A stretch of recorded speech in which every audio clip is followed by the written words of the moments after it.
Mesmo para os dedos super ágeis dos chineses, a dinheirama encontrada terça-feira no apartamento em Salvador seria um desafio colossal. 51 milhões de reais distribuídos em malas e caixas. Uma imagem que deixou o país de queixo caído. Uma fortuna suspeita que tem as impressões digitais de Gedel Vieira Lima e que levou o ex-ministro de Lula e Temer de volta para a cadeia. O repórter José Raimundo vai mostrar agora os bastidores exclusivos da maior apreensão de dinheiro já feita pela Polícia Federal. Esta imagem correu o mundo. Nem a polícia esperava encontrar tamanha fortuna. Pouco mais de 51 milhões de reais. Como servidor público, como acredito que a maioria das pessoas também nunca viram tanto volume de recursos numa única oportunidade. A menos de 1 quilômetro de onde mora e cumpria prisão domiciliar, o ex-ministro do governo Temer, Gedel Vieira Lima, mantinha o esconderijo. Era neste prédio, num bairro nobre em Salvador. O Fantástico vai mostrar agora, com exclusividade, o endereço onde foi feita a maior apreensão de dinheiro já registrada no país. Os 51 milhões de reais estavam escondidos neste apartamento aqui, ó, o 201. E a polícia precisou da ajuda de um chaveiro para abrir a porta e cumprir a ordem de busca e apreensão. A Polícia Federal diz que recebeu uma denúncia anônima. Uma estranha movimentação de malas e caixas estava acontecendo no prédio. O apartamento é de Silvio Silveira, dono de uma construtora, e tinha sido emprestado a um irmão de Gedel, o deputado Lúcio Vieira Lima. Em depoimento, o proprietário afirmou que Lúcio tinha dito que usaria o lugar para guardar livros e documentos do pai, que morreu no ano passado. Mas não foi bem isso que aconteceu. Este é um dos 12 apartamentos que ainda estão desocupados aqui no prédio onde a polícia encontrou o dinheiro. 3 quartos, uma varanda e uma sala. E foi exatamente na sala, que é igual a esta aqui, que os policiais levaram um susto quando viram, em vez de livros e documentos, malas e caixas abarrotadas de dinheiro. A Polícia Federal aqui em Salvador só tem esta máquina de contar dinheiro. E se fosse depender só dela, a contagem que foi feita nesta sala levaria dias para terminar. Por isso, foi pedido reforço a uma empresa de transporte de valores. Vieram mais 8 máquinas como esta e 10 funcionários. Eles trabalharam 12 horas seguidas, sem parar, para dar conta de todo o dinheiro. Eram muitos pacotes com notas de 100 e de 50 reais e mais de 2 milhões e 600 mil dólares. Foi exaustivo. As profissionais que já atuam na área, ao final, revelaram-se cansadas. Tamanho foi o trabalho. Talvez elas nunca tenham trabalhado tanto num único dia. Os policiais federais encontraram digitais de Gedel e de um amigo dele, Gustavo Ferraz. Este último era diretor da Defesa Civil de Salvador e foi demitido depois da prisão.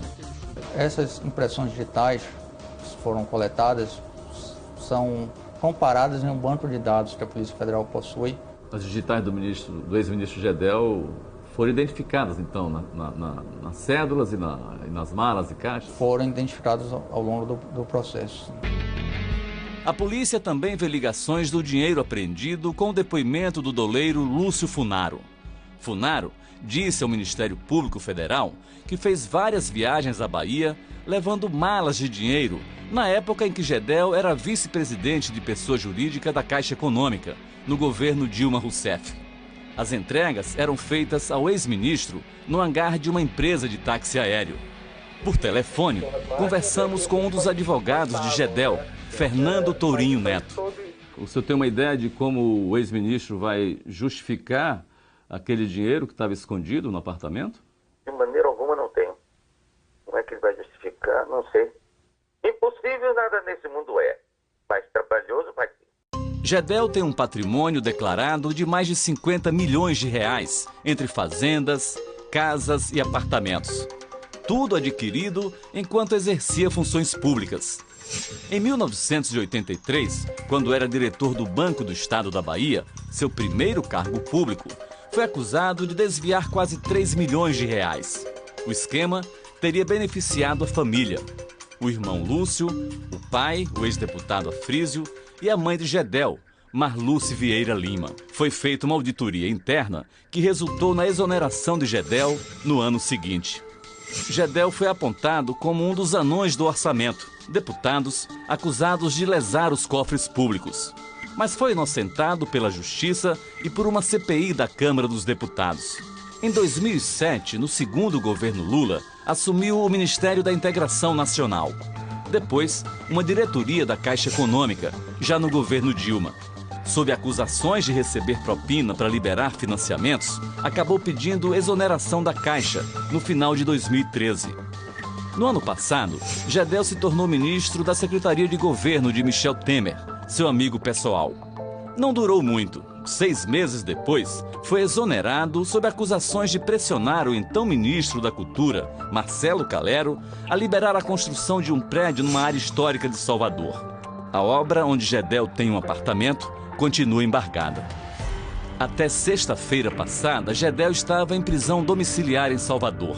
Mas agora foi novamente preso por decisão do juiz Valisney de Souza Oliveira, do Tribunal Regional Federal de Brasília. O juiz elencou os crimes atribuídos a Gedel: integrar a organização criminosa, corrupção e lavagem de dinheiro. Destacou também que o ex-ministro estava reiterando uma conduta criminosa. Para esta criminalista, a fortuna descoberta esta semana pode complicar ainda mais a situação do ex-ministro. E a prisão preventiva ela não tem prazo. É uma prisão enquanto perdurarem os motivos iniciais. Então, o fato de esconder provas, por exemplo, enquanto toda a investigação não estiver concluída, ainda se mantém a prisão de natureza preventiva. As penas são elevadas. Nós temos para a obstrução da justiça pena de até 8 anos, temos para o crime de corrupção pena de até 12 anos, são penas elevadas. É uma condenação próxima dos 30 anos. Gedel está agora no presídio da Papuda, em Brasília. Lá, vai ter de explicar de onde veio a maior fortuna já apreendida no Brasil.